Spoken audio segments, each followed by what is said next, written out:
Shalom, today is January 18th, and it is day 104 of the war in Israel. Yediot Achronot newspaper shows Kfir Bibas. He's the youngest hostage held in Gaza by Hamas. And it reads, the youngest hostage is held in Gaza for 104 days. Yom Huledet Shana Bashevi.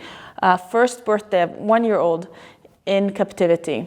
And his family members, Kfir's family members, did everything that he will be able to celebrate his first birthday at home in Israel.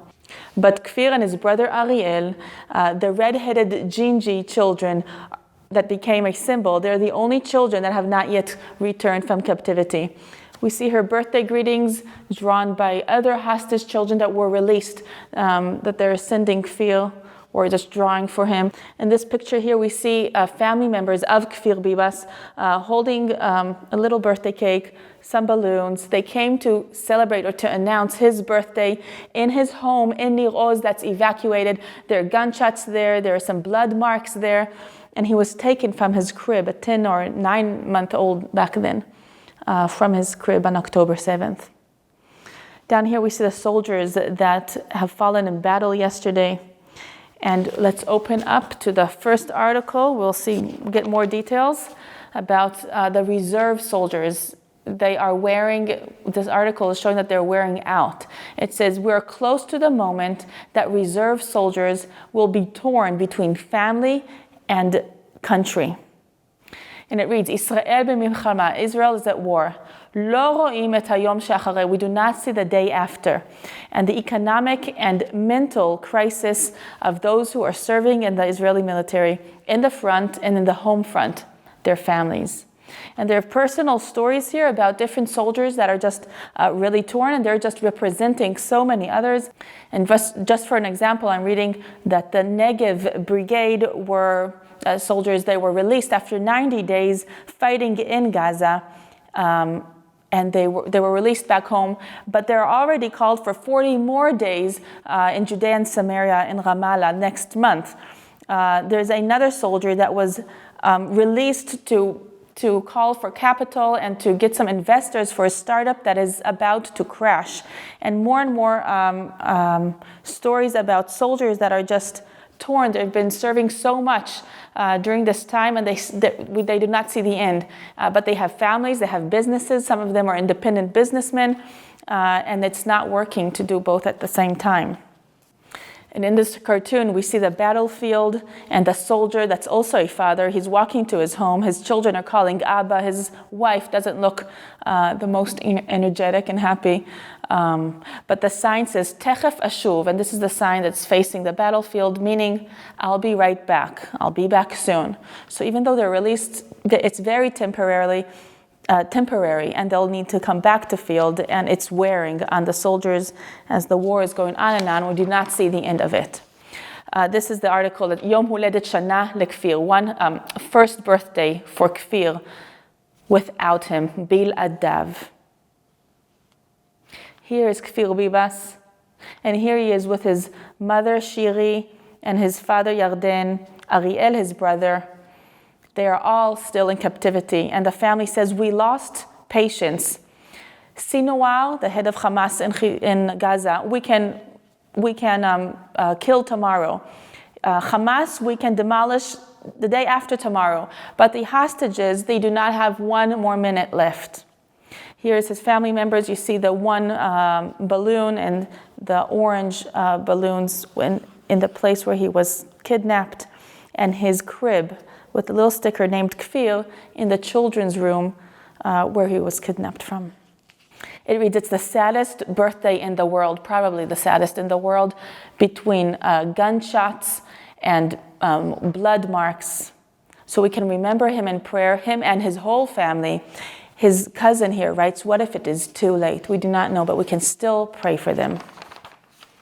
Next, news about France. The former Prime Minister of France, Manuel Valls, says that the accusations against Israel are complete lies. And in a very brave, here he is, Manuel Valls, and in a very brave article that he published, it says it is a shame to accuse Israel in genocide, while this is a country that takes care of Gaza citizens in her hospitals.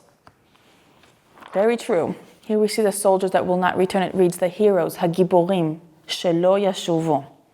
Yair Katz, 34 years old from Cholon. His friends say, you always caused us to laugh in the tank, even in the hardest moments. Anwar Salkhan, 26 years old from Khorfish. He has a Druze name. It reads, Amitz, you are courageous, brave, with a smile that we all loved. Zacharia Pesach Hevel, 32 years old from Jerusalem. He went on a mission to protect the country and the land. It reads about him. Uriah Aim Legoshen, 21 years old from Jerusalem. It reads, Uriah the hero was raised on the values of the country. May their memory be blessed. Next is about the northern border. It reads, Israel b'milchama, Israel is at war, a battle or fighting in 3 fronts. The chief of staff says that the probability for a milchama, for a war, batzafon in the north, is higher than in the past. You can say higher than ever. There have been dozens of rockets and missiles and other explosives, unmanned aerial vehicles that Hezbollah launched yesterday to the northern border in Israel. The Minister of Defense, Gallant, spoke to an elite unit, Shayetet 13, and he made it clear, we have no right to stop the fighting through the time that there are still hostages in Gaza. And whoever planned on traveling in the summer, as many Israelis do, they travel in the summer. He says, forget about it. Travels in the summer will not happen. So this is just an indication of how long this war is going to continue. Next is a very special initiative. It reads Otiyot Neshama, soul letters. And this initiative is taking handwriting of soldiers and citizens of Israel that fell in the war since October 7th. They're turning their handwriting to a font that you can actually use in Hebrew. And they're giving here examples. But here's Gofen Savion. Gofen means font, and Savion is her name. Gofen Salman. Salman is his name, and Gofen Niv. We can see their a unique handwriting, and it reads, it's a sign of life. That's the name of the initiative. And the purpose of it is to remember those who have fallen and those who have been murdered through their handwriting. The founders are saying that we're doing this out of hope that the family will find comfort in this, even if it's just a very little comfort. And to read or download these fonts, there's a QR code to scan. Kalkala b'milchama, economy at war.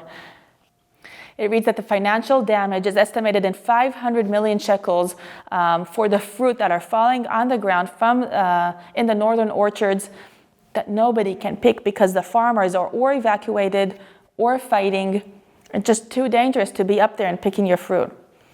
There's so much dunams in the north. The north is known for its wonderful fruit. 4,000 dunams of avocado, 1,000 of kiwi, 1,500 dunams of apples, just so much dunams, and it's all going to waste. In the back here, we see a reserve unit that just before they were released, they decided to help and volunteer in an orchard in the north, in the fruit orchard, and they found out that this orchard belongs to their friend that is fighting in Gaza, and he was unavailable to go and take care of his fruit. So that was a very nice act. These are the stories that Israelis are reading today in the newspapers, the main headlines. For more stories, go to All Israel News, follow us on our social media, and you can like this video if you liked it, and please share these stories with your friends, as you do not always get the information that we're getting here in Israel. It's important that you're notified and you can know how to pray as well. This is Rotem Magen for All Israel News.